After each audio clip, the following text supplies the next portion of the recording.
Hello guys, நம்ம பார்த்துட்டு இருந்த ட்ராமாவோட ஃபைனல் எபிசோடு பார்த்துடலாம். போன எபிசோடில் மெமரி வரட்டுமேன்ட்டு டின்னு சன்மினை பிடிச்சி கிஸ் பண்ணியிருப்பான் இல்லையா? கரெக்டாக சன்மின் அவங்க அம்மா வந்து என் பையனை விட்றா அப்படின்னு சொல்லி ஒரு பெரிய கலவரமே ஆயிருக்கும். அதில் டின்னு, நீ ராட்சசி, உன்னால தான் என்னோட சன்மின் இப்படி ஆனான்னு சொல்ல, என்னது என்ன பார்த்து நீ ராட்சசின்னு சொல்கிறியான்ட்டு ஒரு அடி அடிச்சுட்டு அவனோட ஜென்டரை ஒரு கேவலமான வார்த்தையை சொல்லி சொல்கிறாங்க. அதை கேட்ட டின்மனோட அம்மா விடுவாங்களா? அடி போடு, என் பையனை பார்த்தா நீ இப்படி சொன்ன, சன்மீனும் என்னோட பையன் தான், ஃபஸ்ட் நீ இங்கேருந்து கிளம்புடி அப்படின்ட்டு ரெண்டு பேருக்குள்ளே பெரிய சண்டை வந்து குடுமிப்போட சண்டையாக மாறிடுது. அப்போ திரும்பவும் சன்மீனுக்கு ஒரு மாதிரி டிப்ரெஷன் ஆகிடுச்சு. ஏன்னா இவங்க ரெண்டு பேர் கத்தி கத்தி சண்டை போட்டுட்டு இருக்காங்களா, அதனால் டிப்ரெஷன் மாதிரி ஆகி ஒரு மாதிரி ஹெட் பெயின் ஆரம்பிச்சிருச்சு அவனுக்கு. அதை பார்த்தா சன்மீனோட அம்மா வாடா போகலாம் அப்படின்னு சொல்ல ஹனாவும் சொல்லிடுறா, விடேன் டின்னு, அங்கே ஒரு வேளை போனாலும் கொரியாவுக்கு போனால் கூட உனக்கு ஞாபகம் வரலாம்லாம் சொல்ல டின்னால் ஒன்றுமே சொல்ல முடியல. சரி போகட்டும், ஒரு வேளை அங்கே போனால் கூட ஞாபகம் வரலாம்ல, சின்ன வயசில் நடந்தது கூட ஞாபகம் வந்து அப்புறமா என்னோட ஞாபகங்கள் வரும் அப்படின்னு சொல்லி விடுறான். அப்போ அவன் செஞ்சிருந்தான்ல அந்த பிராஸ்லெட்டு, அதையும் போட்டு அனுப்புகிறான். அப்போ சன்மீனுக்கு மனசெல்லாம் ஒரு மாதிரி இருக்குது. இப்போ எதுக்கு நாம் இங்கேருந்து போகிறோம், நான் இங்கேருந்து போகக்கூடாது, நான் இங்கே தான் இருக்கணும், என்னோட காதல் அப்படின்னு அவனோட மனசு துடிக்குது. இருந்தாலும் அவனுக்கு என்ன செய்யணும்னு கூட தெரியல. டின்னும் மனசே இல்லாமல் அங்கேருந்து அனுப்பி வைக்கிறான், சன்மின் திரும்ப வரட்டுமே அப்படின்ட்டு. அப்படியே கட் பண்ணால் 2 நாளைக்கு அப்புறம் காட்டுறாங்க. டின் ஃப்ரெண்ட்ஸு கிட்ட டின் அவங்க அம்மா போயிட்டு சொல்லிட்டு இருக்காங்க, இது மாதிரி சன்மின் போனதுனால ரூமை விட்டு வெளியவே வரமாட்டேங்கிறான் டின்னு, சாப்பாடு கொண்டு போய் வச்சாலும் சாப்பிட கூட மாட்டேங்கிறான்டா, என்னன்னு வந்து பாருங்கடான்னு சொல்ல அவனுக்குன்னு போய் பேசுகிறானுங்க. டே என்னடா இப்படிலாம் பண்ணிட்டு இருக்க, சன்மின் திரும்ப வருவான்டா, கொஞ்சமாவது அதை யோசிச்சு பாருடா, வராமையா இருக்க போகிறான், அவனுக்கு ஞாபகம் வந்தோடனே கண்டிப்பாக உன்னை வந்து பார்ப்பான், உங்கள் அம்மாவுக்காக பாரு, நீ சாப்பிட்லன்ட்டு அவங்களும் சாப்பிடாம இருக்காங்க, கொஞ்சமாவது வெளியே வா, இது மாதிரி டிராகுலா மாதிரி உள்ளேயே உட்காந்துட்டு இருக்காத, இப்படி உட்காந்துட்டு இருக்கனா உடம்பு தான் சரியில்லாமல் போகும், ஏற்கனவே அவனை நீ பார்த்து பார்த்து உடம்பு சரியாமல் இருக்குது, இதை நினச்சி உங்கள் அம்மா கவலைப்பட்டுட்டு இருக்காங்க, தயவு செஞ்சு வெளியே வான்னு அவனுங்களும் பிடிச்சி திட்டுறானுங்க. அவனுமே கொஞ்சம் கொஞ்சமாக வெளியே வரணும்னு சொல்லி நினச்சிட்டு தான் இருக்கான். ஏன்னா அவ்வளோ பெரிய ரெஸ்டாரண்ட்டை அவங்க அம்மனால் மட்டும் பார்த்துக்கவே முடியல இல்லையா, அதிகமான கூட்டமும் வர மாட்டேங்கிறான், அதாவது கெஸ்ட்டும் அங்கே வந்து தங்கவும் மாட்டேங்கிறாங்க. யாராவது 1 2 பேர் வந்தாலும் அவங்கள கரெக்டாக கேர் பண்ணிக்க முடியல இவங்க அம்மனால். அப்போ கரெக்டாக என்னென்னா, ஒருத்தி வந்து நான் இது மாதிரி ரூம் எடுத்துக்கிறேன்னு சொல்லி பேசிகிட்டு இருக்கும்போது அவங்க தண்ணி கேட்குறா. டின்னோட அவங்க அம்மாவை வந்து தண்ணி கொடுக்குறாங்க. கொடுத்தோன்னா தண்ணியை கொடுக்காம கீழே ஊற்றி விட்டுறா. அவங்க அம்மாவை வந்து கரெக்டாக அந்த தண்ணியிலே மிதித்து கீழே விழுக காலில் ஃப்ராக்சர் ஆயிடுது. அந்த நேரத்தில் பார்த்தீங்கன்னா இந்த சாயனம் வந்து ஹெல்ப் பண்ணிட்டு இருக்கான். என்ன பிரச்சனைனா, அந்த ஹோட்டலை எப்படியாவது வாங்கிடலாம், அப்படி வாங்கினா டின்னு தன்னோட கைக்குள்ளே வந்துருவான்ற இந்த மாதிரி ஐடியாலாம் பண்ணிட்டு இருக்கிறது இந்த சாயனம் தான். அவங்க அம்மாவும் ஹாஸ்பிட்டலில் போய் பெரிய கட்டு ஃப்ராக்சர் ஆயிடுச்சு. இன்னிச்செல்லாம் நடக்கக்கூடாதுன்னு சொல்லிட்டாங்க. ஆனால் அதுக்கு காசு கட்ட கூட அவங்க கிட்ட இல்லை.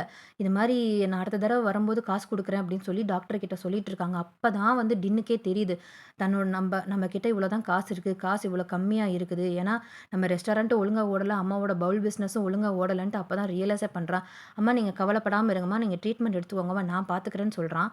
அடுத்த நாளில் இருந்தே அந்த ரெஸ்டாரண்ட்டை டின்னு கையில் எடுத்துக்கிறான். தான் தான் கரெக்டாக பார்த்துக்கணும் அப்படின்ட்டு, ஃபுல்லாக கூட்டுறது, ஃபுல்லாக பார்த்துக்கிறது அப்படின்ட்டு ஏதோ பிளான்லாம் போட்டுட்டு இருக்கிறான். கரெக்டாக இந்த சாயனமும் வந்து, நீ ரொம்ப கஷ்டப்படுறன்னு எனக்கு தெரியும், உங்ககிட்ட காசு இல்லை, வேணா இந்த ரெஸ்டாரண்ட்டை என்கிட்ட கொடுத்துரு, நான் பார்த்துக்கிறேன்னு சொல்ல டின்னும் சொல்கிறான், இல்லை இது வந்து எங்களோட அப்பா உருவாக்குனது, அதுவும் ரொம்பவே பழைய காலத்து முறையில் நாங்கள் இங்கே பண்ணிகிட்ருக்குறோம், வேணும்னா நீங்கள் எனக்கு சப்போர்ட் பண்ணுங்கன்னு சொல்ல அவனும் சரி ஓகே நான் சப்போர்ட் வேணா பண்ணுறேன், எதாக இருந்தாலும் முன்னாடியே சொல்லிவிடுங்க, இல்லை காசு பணம் வேணும்னாலும் கேளுங்க, நாங்கள் சொல்லிடுறோம் அப்படின்னு சொல்கிறான்.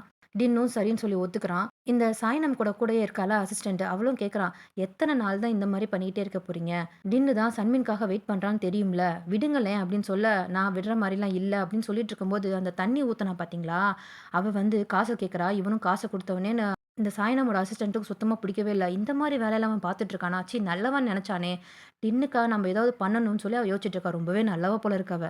டின்னோட அவங்க அம்மாவுக்கு தான் காலில் அடிபட்டிருக்கு இல்லையா, ஸோ டின்னு தான் வந்து ஹெல்ப் பண்ணிட்டு இருக்கான் அந்த பவுல் பண்ணுறதுக்குலாம். அப்போ சில டெக்னிக்கெலாம் அவனே கற்றுக்கிறான் வேற. அங்கே சன்மினி ஒன்றும் சேர்ந்த ஒரு பவுல் பண்ணியிருப்பானுங்களே, பவுலுன்னு பேர் என்னமோ பண்ணியிருப்பானுங்க இல்லையா, அதை பார்த்துட்டு சன்மினோட நினப்பும் வந்துட்டு இருக்குது. இவனுக்கு ஞாபகம் வந்துடுச்சா இல்லையா, சீக்கிரம் வாடா அப்படின்ற மாதிரி. அதுக்கப்புறம் டின்னே உட்காந்து நிறைய டிஃப்ரெண்டான இந்த ட்ரெண்டுக்கு தகுந்தபடியான பவுல்ஸ்லாம் வேறு பண்ணிட்டு இருக்கிறான். அதுக்கப்புறம் வந்து ஷாப்லேயும் வேலையும் பார்க்க ஆரம்பிச்சிட்டான். அவங்க 2 ஃப்ரெண்ட்ஸுக்கும் ரொம்ப சந்தோஷம். பரவாயில்லடா நீ பேக் டு ஃபார்முக்கு வந்துட்டேன்னு சொல்ல, அவனும் ஆமாம் கரெக்டாக வேலையெல்லாம் பார்த்துட்ருக்கேன், அம்மாவை பார்த்துக்கிறேன், அந்த ஹோமையும் பார்த்துக்கிறேன், இங்கேயும் வந்து பார்த்துட்ருக்கேன், நான் பிஸியாக வச்சுருக்கனால என்னோட நினப்பெல்லாம் எங்கேயும் போகாமல் இருக்குன்னு சொல்லி 2 பேரும் பேசிகிட்டு இருக்க, அப்ப அங்க ஒளிஞ்சு இருந்து இந்த சாய்னாமனோட அசிஸ்டன்ட் இருந்தாங்களா, அவங்க ஒளிஞ்சு நின்னு பார்த்துட்டு இருக்காங்க. அப்ப டின்னும் சொல்றா அவங்க ஃப்ரெண்டு கிட்ட, "நெக்ஸ்ட் வீக் அம்மாக்கு எக்ஸ்ரே எடுக்கணும். அதுக்காக தான் காசுக்காக நான் இப்படி ஓடிட்டு இருக்கேன்னு" சொல்ல, அந்த அசிஸ்டன்ட் இருந்துகிட்டு ஃபோன் பண்றாங்க. "மிஸ்டர் பார்க் என்ன ஞாபகம் இருக்கான்ட்டு?" என்னன்னு பார்த்தா, மிஸ்டர் பார்க் அப்படின்றவன கூட்டிட்டு வந்து, அவர் பெரிய பிசினஸ் மேனாமா, அவர் நெறைய ரெஸ்டாரண்ட், மால்லாம் வச்சிருக்காராமா.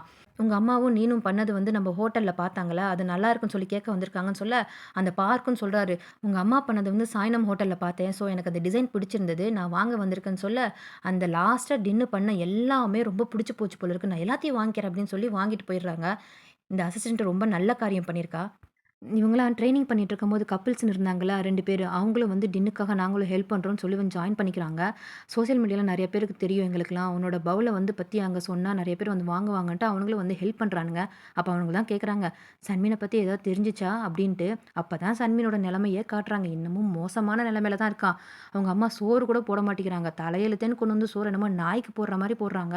சன்மீனுக்கும் லைட்டா சில விஷயங்கள் ஞாபகம் வருது. சொல்லப்போனா அவனுக்கு தனி ரூமு கூட குடுக்கல. வெளிய சோஃபால படுக்க வச்சிருக்கானுங்க.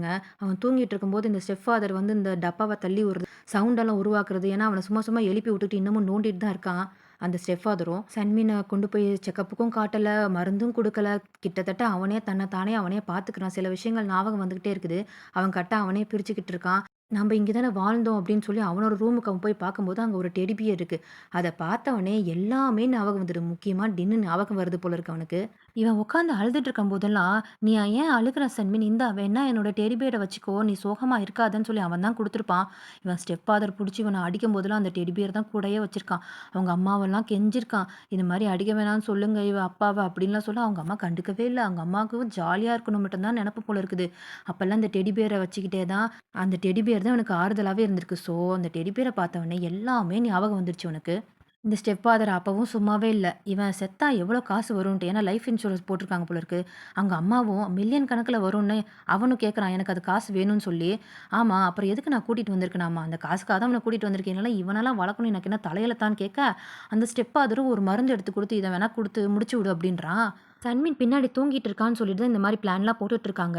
டின்னு சொன்னது கரெக்ட் தான் போல இருக்கு. சன்மீனோட அவங்க அம்மா வந்து சரியான ராட்சசி தான். டின்னு அந்த ஹோட்டலுக்காக நெறைய வேல பார்த்துட்டு இருக்கிறான். இந்த ப்ரௌச்சர்ஸ் பண்றது, அந்த ஹோட்டல பத்தி வெளிய வந்து போஸ்டர்ஸ் ஒட்டுறது, இந்த மாரி வேலையெல்லாம் பார்த்துட்டு இருக்கான். ஸோ நெறைய டூரிஸ்டர்ஸ்லாம் வந்துட்டு போயிட்டு இருக்காங்க. வந்துட்டா இந்த சாய்னம்மு, "என்ன இந்த மாரி வேலையெல்லாம் பார்த்துட்டு இருக்க? தேவையா? பேசாம இந்த இடத்த வித்துடலாம்ல" அப்படின்னு சொல்லி கேட்க, அவனும், "ஸோப்பா எத்தன தடவ தான் இத கேட்பீங்க? வேணாம் சார். நான் இத வந்து மெயின்டெயின் பண்ணிட்டு இருக்கேன். என்னால முடிஞ்ச வரைக்கும் நான் பார்த்துட்டு தான் இருக்கேன்" அப்படின்னு சொல்லிட்டு இருக்க, "சரி உங்க அம்மாவோட ஹாஸ்பிட்டல் பில்ல நீ என்ன பண்றன்னு?" கேட்க, "நீங்க ஏன் கவலைப்படுறீங்க? அதெல்லாம் நான் கரெக்ட்டா தான் பார்த்துட்டு இருக்கேன். இனிமேல் இந்த ஹோட்டல பத்தி நீங்க பேசனா இருந்தா வரவே வராதீங்கன்னு" சொல்லி மூஞ்சில அடிச்ச மாரி சொல்லிடுறான். அப்ப அந்த 2 கப்பிள்ஸ் இருக்காங்க. அவங்க வந்து சொல்றாங்க, "ஏய் உன்னோட வெசல்ஸ்லாம் நான் வந்து சோசியல் மீடியால போட்டேன்ல பாரு நெறைய வரவேற்பு வந்திருக்குது. அது மட்டும் இல்லாம இங்க பாரு உன்னோட ஹோட்டல் பத்தி நான் போட்டேன். நெறைய விசிட்டர்ஸ்லாம் இங்க வரணும்னு சொல்லி கேட்டுட்டு இருக்காங்க. நீ ரொம்பவே வைரல் ஆயிட்டு இருக்கடான்னு" சொல்ல, அவனுக்கு மேலும் மேலும் ஹாப்பி தான். இந்த சாய்னாம்னால தான் அதெல்லாம் தாங்கவே முடியல. கோவத்துல கால உதைக்க போய் கீழ டமால்ட்டு விழுந்து டவுசர் கிழிஞ்சிருது. ஐ மீன் இந்த பேண்டே கிழிஞ்சிருது. என்னோட பேட் லக் போல இருக்கு. இவன எப்படித்தான் என்னால மடக்க முடியும்னு தெரியல. எத்தன நாளா நான் அலைஞ்சிட்டு இருக்கேன்னு சொல்லி அவன திட்டிட்டு இருக்க, அப்ப அந்த அசிஸ்டன்டும் சொல்றான், "என்ன சார் உங்க ரேஞ்சுக்கு போய் இப்படி பின்னாடி நாய் மாரி அலைஞ்சிட்டு இருக்கீங்க. உங்களுக்கே அசிங்கமா இல்லையான்னு" சொல்லி திட்டாம திட்டிட்டு இருக்கா. அதுக்கு அவனும், "இப்ப என்னதான் என்ன செய்ய சொல்றன்னு" சொல்ல, அந்த அசிஸ்டன்ட் கரெக்ட்டான ஒரு வார்த்த சொல்றா. "நீங்க ஏன் பின்னாடி அலைஞ்சிட்டு இருக்கீங்க? அவன் தான் சன்மீனுக்காக வெயிட் பண்றான்னு தெரியும்ல. உங்க வேலைய பார்த்துட்டு போலாம்ல. இப்ப ஏன் இந்த இடத்த வாங்கி நீங்க என்ன பண்ண போறீங்க? உங்க ரேஞ்ச் என்ன? நீங்க தயவு செஞ்சு இப்படி உள்ளலாம் போகாதீங்கன்னு" சொல்லி கரெக்ட்டான ஒரு அட்வைஸ குடுக்க, அவன் திருந்திட்டான் போல இருக்குது. "ஓகே. இனிமேல் இந்த பிளேஸ் எனக்கு எதுக்கு? அவன் நல்லா இருக்கட்டும். நானும் அவன மறக்க நினைக்கிறேன்" அப்படின்னு சொல்லி நல்ல விதமா பேசிட்டு போறான். இங்க சன்மீனுக்கு அந்த ராட்சசி டேப்லெட்டையும் குடுக்க போறா. அவனும் எடுத்து சாப்பிடுற மாரி ஆக்ஷன் பண்றான். ஆக்சுவலி சாப்பிடுற மாரி ஆக்ஷன் தான் பண்ணிட்டு இருக்கான். சன்மீனுக்கு எல்லாமே ஞாபகம் வந்துருச்சு இல்லையா? அதையும் அவன் சாப்பிட்டுட்டு அப்படியே என்னமோ இரும்புற மாரி, "ஐயோ! என்னமோ தொண்ட கவ்வுதுடா" அப்படின்ற மாரி ஆக்ஷன் பண்ணிட்டு இருக்க, அந்த சைடு பார்த்தா, அந்த ஸ்டெப் ஃபாதருக்கு ஒரே இருமலும், வாமிட்டும் வந்துட்டு இருக்குது. "என்னடா?" அப்படின்னு சொல்லி பார்த்தா, தூங்கிட்டு இருக்க மாரி ஆக்ஷன் தான் பண்ணிட்டு இருக்கான் போல இருக்கு. இவங்க 2 பேரும் பிளான் போட்டுட்டு இருக்காங்கல்ல, அப்ப. அதுக்கப்புறம் யாருமே இல்லாதம்போது, அந்த டேப்லெட்ட இவனே எடுத்து, அந்த ஸ்டெப் ஃபாதர் குடிக்கக்கூடிய அந்த காஃபி, அந்த சுகரு எல்லாத்தையும் நெறைய மாத்திரை எடுத்து கலந்து வச்சிருக்கான். "சாகுங்கடா" அப்படின்ட்டு. பாவமேன்னு இத்தன நாளும் இவங்க வளர்த்தாங்களேன்ட்டு நான் பார்த்துட்டு இருந்தா, என்னையே கொல்ல பார்க்குறீங்களான்ட்டு செம பிளான் இல்ல.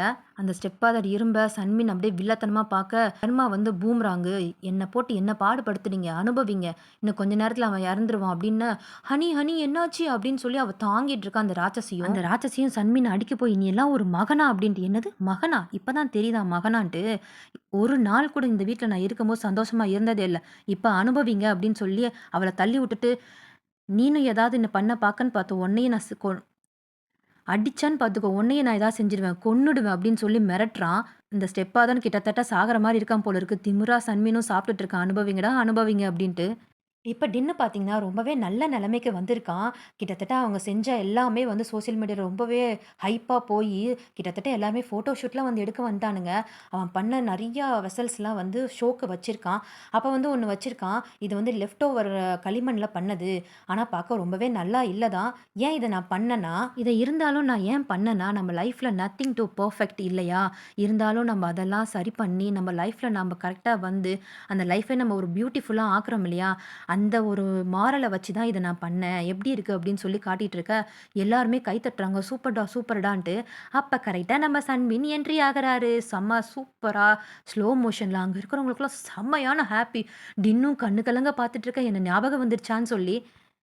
ஆமா. இந்த டெடி பியர்னால தான் எனக்கு ஞாபகம் வந்துச்சுன்னு டின்னு நெனச்சு பார்க்கான். ஓ! இந்த பொம்மை உன்கிட்ட தான் இருக்கான்ட்டு. டின்னுமே கேட்குறான், "நீ திரும்பவும் கொரியாக்கு போவியான்ட்டு?" அதுக்கு சன்மீனும், "நான் எப்படி போவேன்? என்னோட லைஃப் இங்க இருக்கும்போது, என்னோட லைஃபே நீ தானடா" அப்படின்ட்டு அழகா பொறுமையா கிஸ் பண்றாங்க. அழகா இந்த ட்ராமா இதோட முடியுது. இன்னும் ஒரு நல்ல ட்ராமாவோட உங்கள நான் சந்திக்கிறேன். அதுவரைக்கும் ட்ரெஸ்ஸாக் சேனல மறக்காம சப்ஸ்கிரைப் பண்ணிடுங்க. கூடவே இருக்கக்கூடிய அந்த பெல் பட்டனையும் கிளிக் பண்ணிக்கோங்க. Thank you.